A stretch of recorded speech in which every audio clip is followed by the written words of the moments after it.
Hello friends, आप सभी का स्वागत है आपके YouTube channel energy concepts with NK Chaudhary. तो एनर्जी सेविंग की अगली सीरीज में दोस्तों आज हम बात करेंगे कि जो एचवीएसी सिस्टम्स होते हैं, हीटिंग और वेंटिलेशन सिस्टम्स, उसमें आप कैसे एनर्जी को सेव करोगे। तो आइए दोस्तों शुरुआत करते हैं। तो दोस्तों जो आपके एचवीएसी सिस्टम्स हैं, पहली बात तो है कि आप उसमें एक एनर्जी मैनेजमेंट सिस्टम इंस्टॉल कीजिए ताकि आपको पता चले कि आपके एनर्जी कंजप्शन का बिहेवियर क्या है।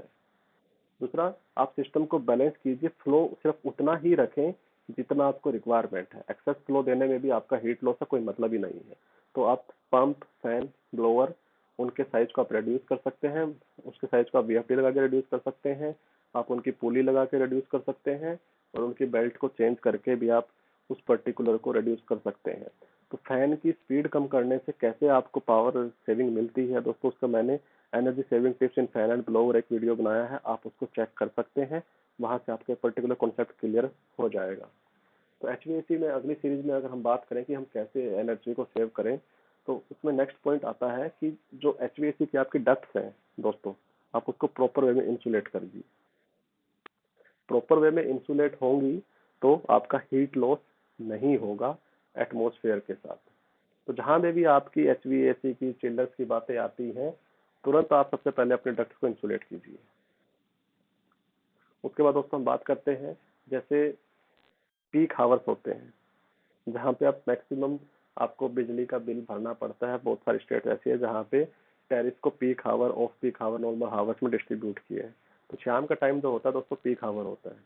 तो आप कोशिश ये कीजिए, जो आपका एचवीएसी है उसको आप, अगर आपको कमरा गर्म करना है या ठंडा करना है अकॉर्डिंग टू वेदर, आप पीक आवर से पहले चला के कर लीजिए ताकि पर्टिकुलर टेम्परेचर मेंटेन हो जाए, और आपका जो एचवीएसी है उसका जो फैन है, ब्लोअर है, उसका जो कूलिंग सिस्टम है वो फिर स्टैंड बाय पे ज़्यादा रहे, रनिंग में कम आए। ये पॉइंट भी आप अपने, अगर आप इलेक्ट्रिकल इंजीनियर हैं तो आप अपनी एनर्जी सेविंग स्किल्स में डाल सकते हैं, मैनेजमेंट को ईयर एंड में पुट कर सकते हैं। दोस्तों नेक्स्ट पॉइंट की बात करें तो सिंपल सी बात है, एचवीएसी की विंडो यूनिट्स आप परचेज कीजिए हाई एफिशिएंसी मॉडल के लिए।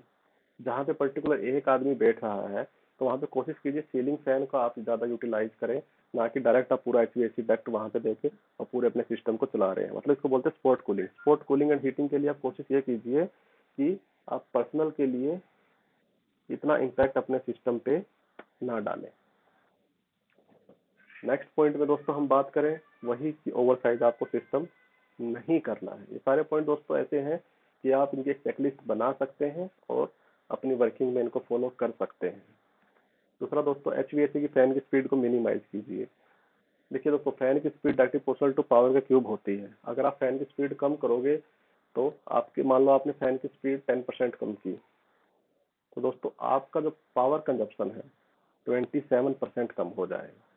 ये कैसे होगा, मैंने एनर्जी सेविंग टिप्स में दोस्तों एक वीडियो बनाई हुई है पर्टिकुलर फैन और ब्लोअर पे, आप उसको चेक कर सकते हैं।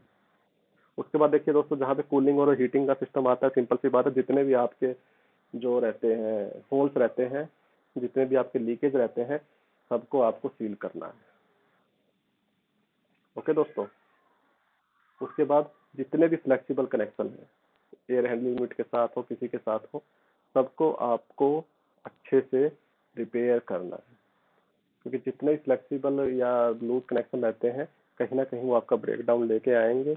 और energy saving just not for billing, आपका पर्टिकुलर कोई भी लॉस हो रहा है वो सब एनर्जी सेविंग में ही आएगा उस पर्टिकुलर पॉइंट पे। उसके बाद एचवीएसी एयर और वाटर सिस्टम का आप पर्टिकुलर जोन क्रिएट कीजिए और जितना हो सके उसकी एनर्जी को आप मिनिमाइज करिए जो आपके ज़्यादा यूज में नहीं आ रहा है। आप अपने एचवीएसी सिस्टम को अच्छे से इंस्पेक्ट कीजिए, उसके राउंड लीजिए, उसको अच्छे से साफ कीजिए, मोटरों में लुब्रिकेशन कीजिए। इससे भी आपको अच्छा फायदा होगा, आपके डैम्पर ब्लेड एडजस्ट होंगे और आपकी वर्किंग जो है सिस्टम की वो इम्प्रूव होगी। अच्छा दोस्तों, इन समर जहाँ पे अनऑक्यूपाइड पीरियड, मतलब जहाँ पे अब कोई है ही, अवेलेबिलिटी है ही नहीं, तो वहाँ पे आप क्या कीजिए, स्टोर्ड मटेरियल का हीट जो होता है पर्टिकुलर रूम टेम्परेचर वो थोड़ा हाई होता है एज कम्पेयर टू मैन।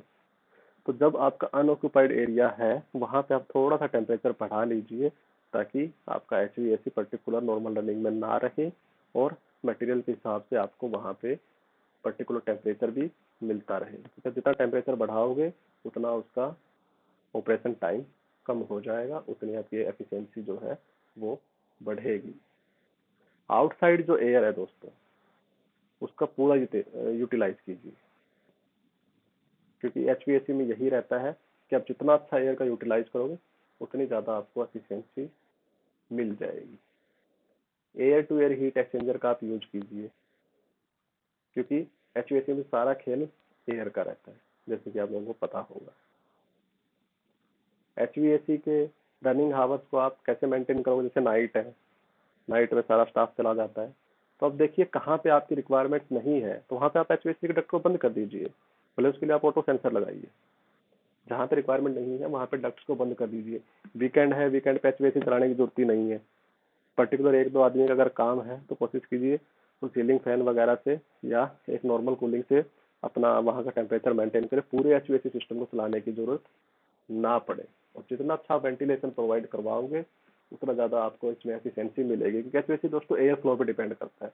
तो जितना अच्छा आपका वेंटिलेशन होगा उतना अच्छा आपका HVAC काम करेगा, उतना उस पर लोड कम आएगा।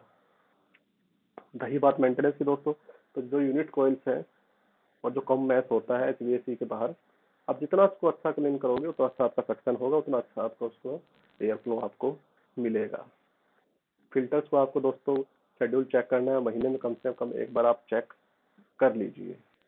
अगर आपका फैन ओवर साइज है तो आप लोअर साइज का फैन रिकमेंड कर सकते हैं अकॉर्डिंग टू योर फ्लो।